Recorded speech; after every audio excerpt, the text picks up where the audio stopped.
اور یہاں پہ ہمارے ایک مولانا صاحب کہتے ہیں کہ جی اس طرح کے واعظین جو ہیں وہ انہوں نے لوگوں سے ان کا رب چھین لیا. اوے اس طرح کا رب جو انہوں نے بنایا ہے وہ رب ان سے چھینے. انہیں اس رب کا تعارف کروائیں کہ جس رب کا تعارف اس شخصیت نے کروایا جس کی قبر مدینے میں صلی اللہ علیہ وآلہ وسلم. امام غزالی نے احیاء العلوم میں مکاشفۃ القلوب کیمیاء سعادت کے اندر یہاں تک لکھا ہے کہ ایسے علماء واجب القتل ہیں جو رحمت کی آیات پڑھ پڑھ کے لوگوں کو اللہ تعالی سے بے خوف کر رہے ہیں. کیا وہ ہمیں یہ بتانا چاہتے ہیں کہ قرآن کی دھمکیاں جھوٹ ہیں؟ کیا وہ ہمیں یہ بتانا چاہتے ہیں کہ انبیاء جو قبر و آخرت کا ڈر سنا کے گئے، عذابات بتا کے گئے، وہ ہم سے ٹھٹا اور مذاق کرتے رہے ہیں، اور خدا کا تعارف وہ ہے جو یہ ہمیں کروائیں گے؟ او جی کوئی ماں اپنے بچے کو جہنم میں پھینک سکتی ہے تو اللہ کیسے پھینکے گا؟ ہائے ہائے ہائے ہائے. God is all living. Christians بھی یہی کہتے ہیں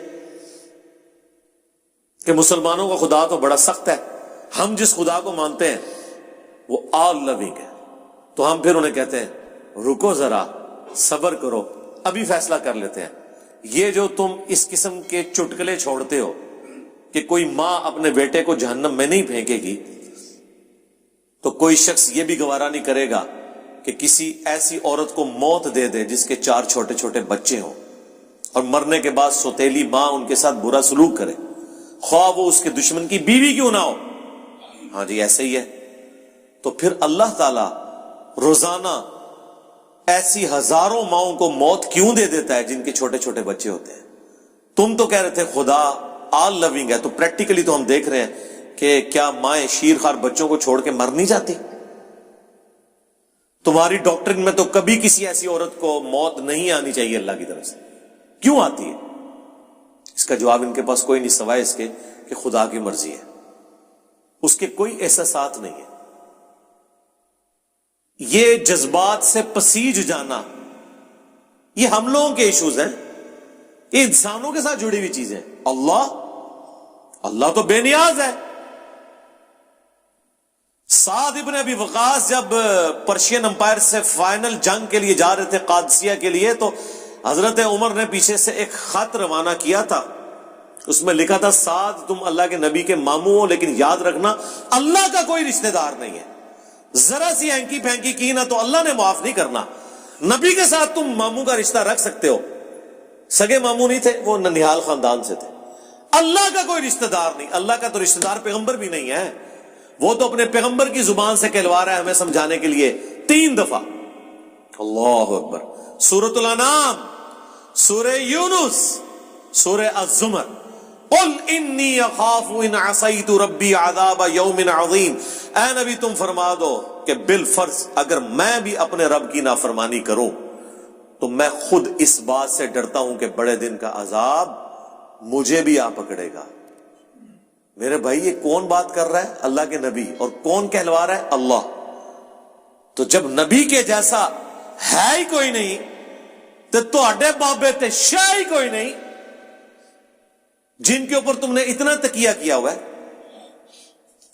کیا کبھی آپ نے حضرت ابو بکر، عمر، عثمان و علی سے سنا کہ جو ہمارا مرید ہو جائے ہم اس وقت تک جنت میں نہیں جائیں گے جب تک کہ اسے جنت میں لے نہ جائیں؟ حالانکہ وہ خود کنفرم جنتی تھے، آخری وقت تک ڈرتے رہے. جامعہ ترمذی میں حدیث ہے حضرت عثمان غنی جب بھی قبرستان جاتے تو بہت روتے تھے. لوگوں نے پوچھا کیوں؟ فرمایا اس لیے کہ خود میں اللہ کے نبی سے سن چکا ہوں کہ آخرت کی منزلوں میں سے پہلی منزل قبر ہے. جس کی یہ منزل صحیح نکلی اس کی اگلی آسان ہو جائیں گی، اور جو ادھر پھنس گیا اس کی اگلی منازل مشکل در مشکل در مشکل ہو جائے گی. اسی کو پنجابی میں ہم کہتے ہیں نا کہ عقل نہ ہوئے تے موجیں ہی موجاں، عقل ہوئے تے سوچیں ہی سوچاں. یعنی جو عقل نہ رکھے، سوچے نہ، اپنے دماغ کو استعمال نہ کرے تو موج مارے. اسے کیا پتا اس کے ساتھ کیا ہونے والا ہے. لیکن جسے عقل ہوگی وہ ہر وقت سوچے گا کہ یار میرے ساتھ بننا کیا ہے.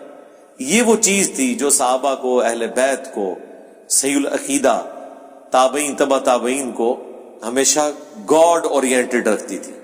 وہ کبھی بھی آخرت کے عذاب سے بے فکر نہیں ہوتے تھے. آپ قرآن دیکھ لیں.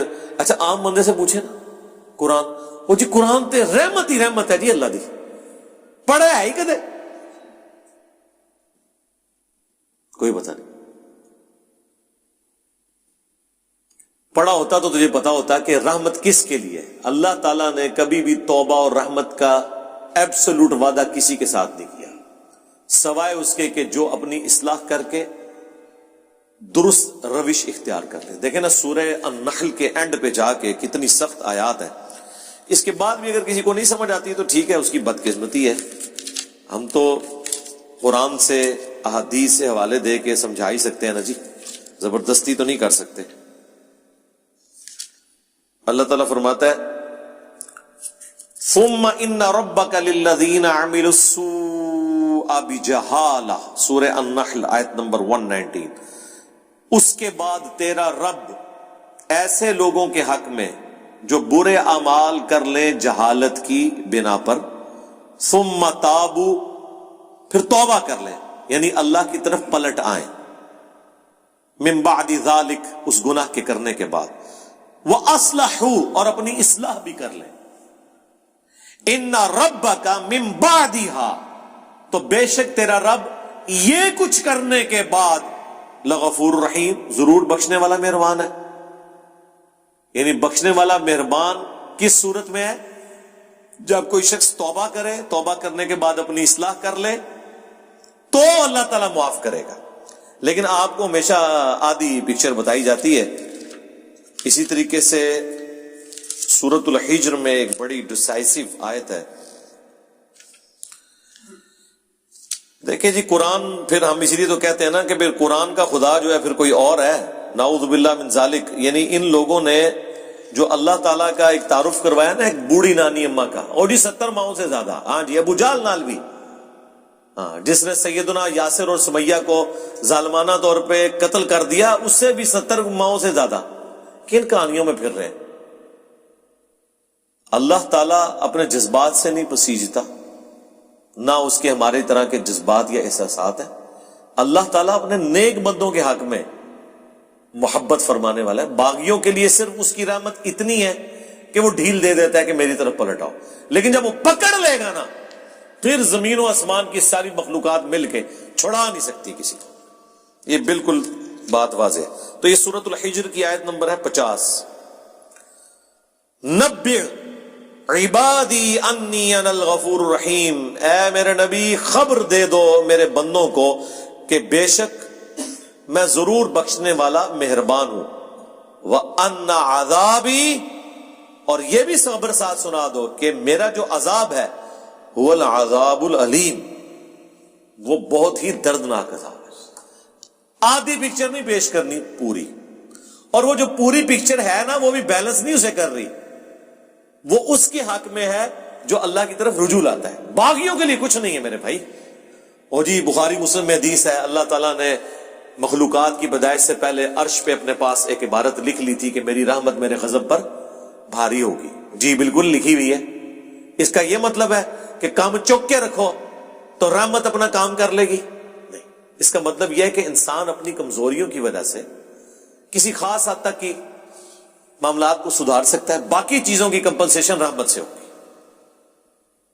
جس طرح بخاری مسلم میں ایک حدیث ہے جسے لوگ مس کوٹ بھی کرتے ہیں کہ اگر تم گناہ کرنا چھوڑ دو گے تو اللہ تعالیٰ ایسی مخلوقات کو پیدا کرے گا تمہیں ختم کر کے جو گناہ کریں گے اور اللہ سے معافی مانگیں گے, اور اللہ تعالیٰ انہیں معاف کر کے خوشی محسوس کرے گا. لیکن معافی جو ہے وہ پاکستان والی معافی نہیں ہے. وہ معافی آپ سن چکے ہیں کہ معافی مانگے اپنی اصلاح کر لیں, پھر کہیں وضو ٹوٹ گیا خیر ہے. باغی نہ ہو. بغاوت اور چیز ہے. بغاوت یہ ہے کہ بالکل کوئی پرواہ نہیں ہے, اور معافی اس کے لیے. اچھا یہ جو جتنی معافی کی رحمت کی آیات ہے نا, یہ ان مجرمین کے لیے نہیں ہے جو بغاوت پہ اترے ہوئے, یہ ان کے لیے ہیں جو اللہ کے راستے پہ چل رہے ہیں کہ وہ کہیں پر مایوس نہ ہو جائیں. جیسا سورہ الزمر میں ہے نا, لا تقنطوا من رحمت اللہ. اے نبی میرے بندوں کو خبر کر دو اس حوالے سے کہ وہ اللہ کی رحمت سے مایوس نہ ہو. جنہوں نے اپنی جانوں کے اوپر ظلم کیا ہے اللہ کی رحمت سے مایوس نہ ہو, اللہ تعالیٰ سارے گناہوں کو معاف کر دے گا. یہ وہ بندے ہیں جو واقعی یہ کیئر کرتے ہیں یار ساڈا کیا بڑھنا ہے. ان کے لیے ساری تسلی ہے, باغیوں کے لیے کچھ بھی نہیں ہے.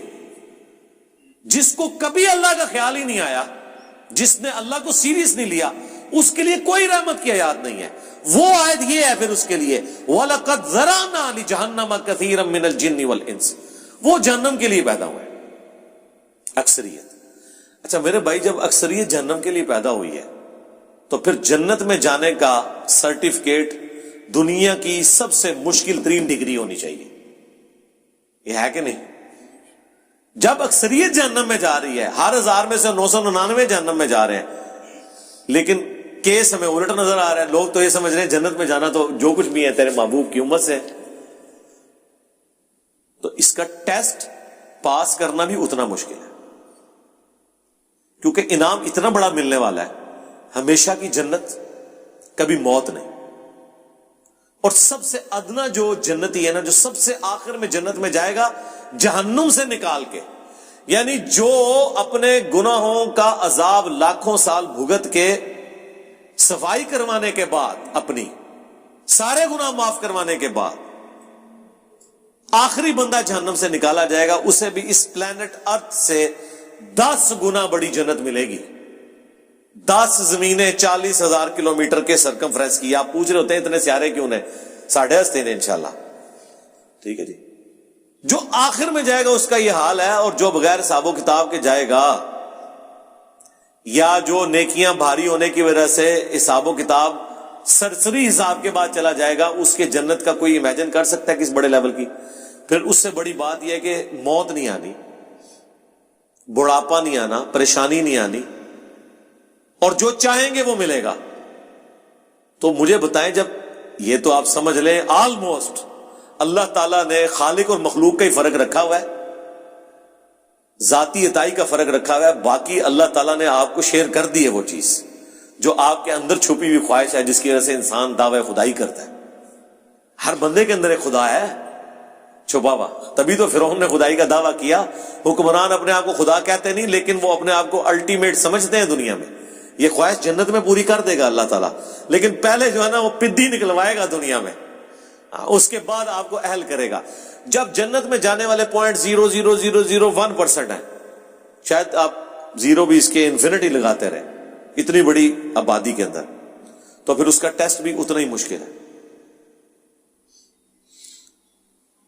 اس کو آپ ذرا تھوڑا الٹ کر کے دیکھ لیں کہ اگر اللہ تعالیٰ کے لیے یہ ایشو اتنا سینسٹیو ہے تو پھر یہ یاد رکھیں, سزا پھر یہی ہوگی کہ اگر کسی نے 50-60 سال کا شرک کیا تو جہنم میں بھی پھر ہمیشہ کے لیے جائے گا, کیونکہ شرک اتنا بڑا گناہ ہے کہ اگر شرک نہیں کیا اور اوبیڈینٹ ہے تو ہمیشہ کی جنت مل رہی ہے.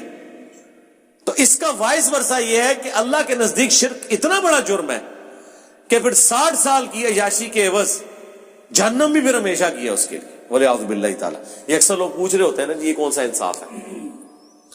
کبھی کسی نے یہ نہیں پوچھا کہ یہ کون سا انصاف ہے کہ 50-60 سال کی زندگی دے کے آخرت کی ہمیشہ کی زندگی مل رہی ہے. یہ بے انصافی نہیں آپ کو نظر آ رہی؟ نہیں, وہ تو آپ پریویلیج لے رہے ہیں نا.